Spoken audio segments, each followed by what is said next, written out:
Halo teman-teman semuanya, selamat datang di YouTube saya kembali ya teman-teman ya. Jadi pada kesempatan kali ini saya akan menjelaskan kepada teman-teman untuk menemukan saham yang bagus dan masih salah harga. Atau kita bisa menyebutnya adalah saham bagus tapi harganya masih murah. Jadi nanti teman-teman akan saya jelaskan beberapa cara agar teman-teman bisa mencari saham-saham bagus tetapi harganya masih murah. Jadi mungkin teman-teman banyak yang bingung ya cara mencari saham, apalagi saham-saham yang sebenarnya harganya harusnya bisa dihargai lebih tinggi, tapi untuk saat ini ternyata harganya masih di bawah. Seperti itu. Jadi yang pertama untuk teman-teman yang mencari saham murah, teman-teman harus melakukan pendekatan analisa fundamental.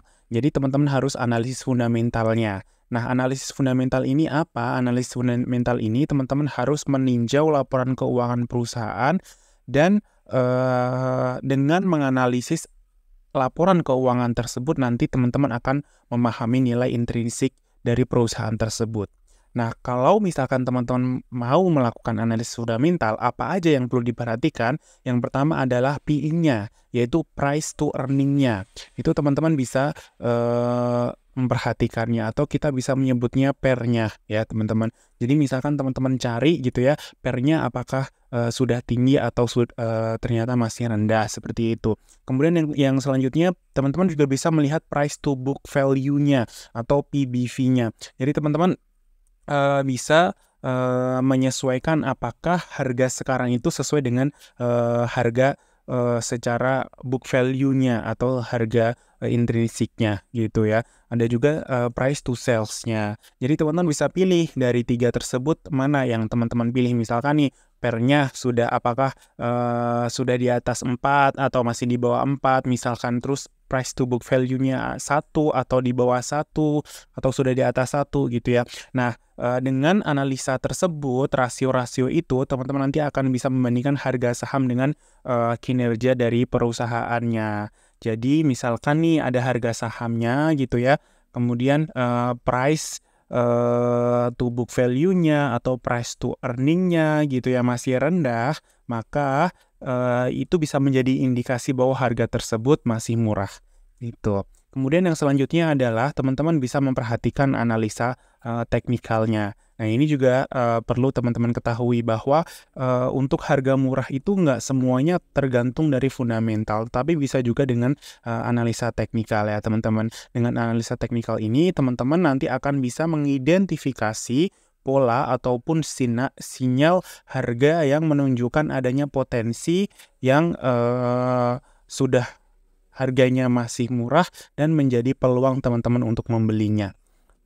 Kemudian indikatornya apa aja? Teman-teman bisa menggunakan moving average, kemudian MACD, kemudian RSI-nya gitu ya. Banyak teman-teman yang bisa gunakan untuk analisa teknikalnya.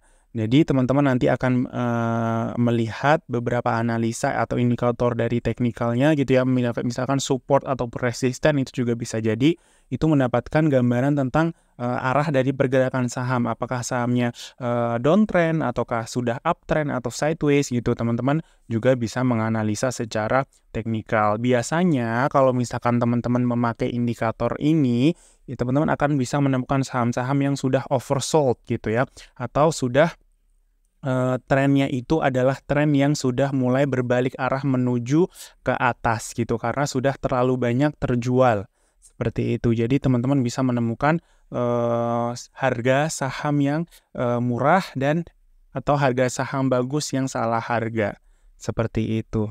Nah, untuk yang selanjutnya, teman-teman juga harus meninjau berita dan kejadian perusahaan gitu. Nah, untuk kinerja perusahaan ini atau berita perusahaan ini, teman-teman harus memperhatikan banyak sekali news, kemudian story gitu ya, yang akan mempengaruhi harga saham, baik itu secara positif maupun negatif.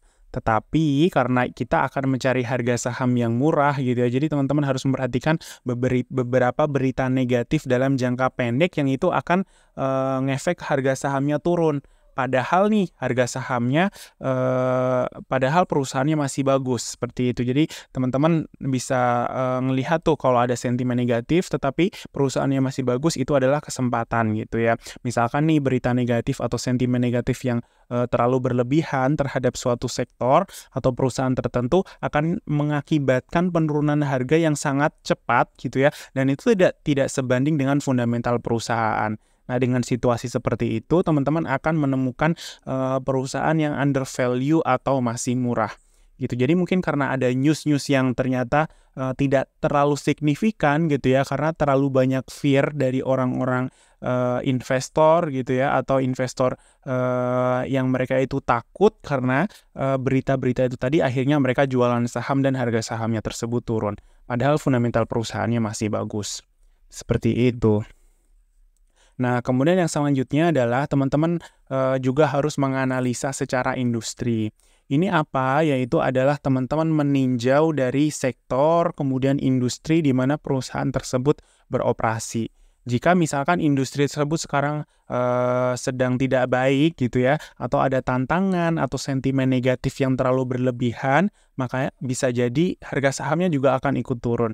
Misalkan nih, mungkin tahun lalu kita lihat bahwa beberapa saham batubara naik. Kenapa? Karena memang ada sentimen positif bahwa harga batubara dunia itu sedang naik.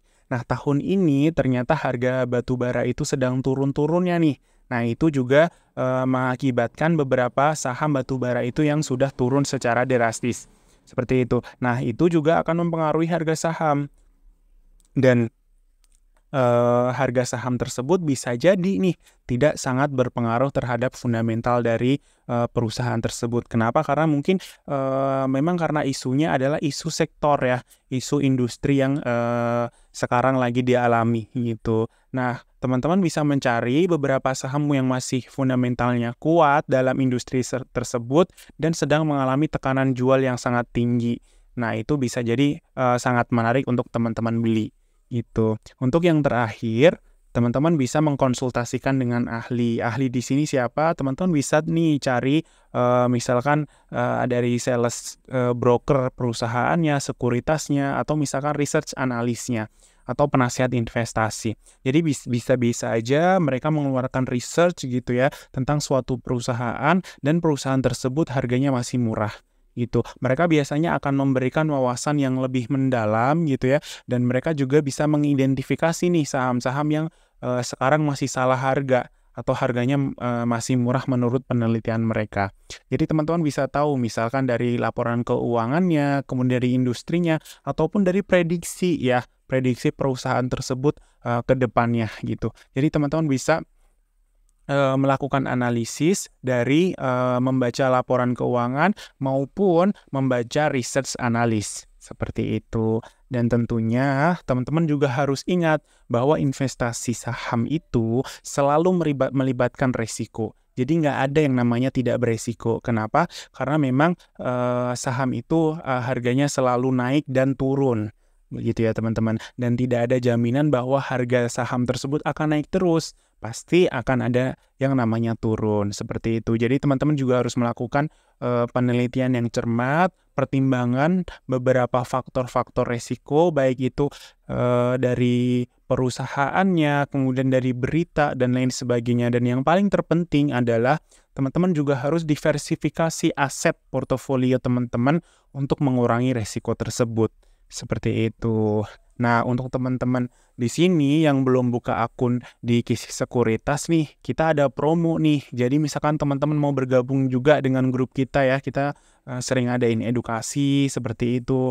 Kemudian ada teman-teman yang masih pemula, yang pingin tanya gitu ya, yang pingin belajar tentang saham kayak gitu, teman-teman bisa join ke kita dengan download untuk pendaftarannya di Kisi Mobile ya teman-teman. Jadi teman-teman nanti download Kisi Mobile, kemudian teman-teman akan isi kode salesnya atau kode referralnya Beki 02005 gitu. Nanti akan kita bantu untuk percepatan akunnya, dan tentunya kita akan ada edukasi gitu ya kepada teman-teman yang masih pemula gitu. Dan kita juga akan memberikan tips maupun rekomendasi saham nih yang mungkin teman-teman bisa investasikan gitu ya, baik secara jangka yang pendek maupun menengah dan jangka yang panjang, seperti itu. Nah, dan kita juga ada bonus ya teman-teman, satu lot ETF gitu ya, namanya XKMS untuk semua pengguna baru dengan syarat hanya deposit minimal 100.000 gitu. Nah, untuk teman-teman yang juga tidak mau ketinggalan, teman-teman bisa lihat video-video saya di YouTube gitu ya, baik dari cara daftar akun Coins maupun teman-teman juga bisa melihat beberapa fitur-fitur aplikasi Coins seperti itu. Oke, teman-teman, itu aja. Kita akan bertemu lagi di video selanjutnya.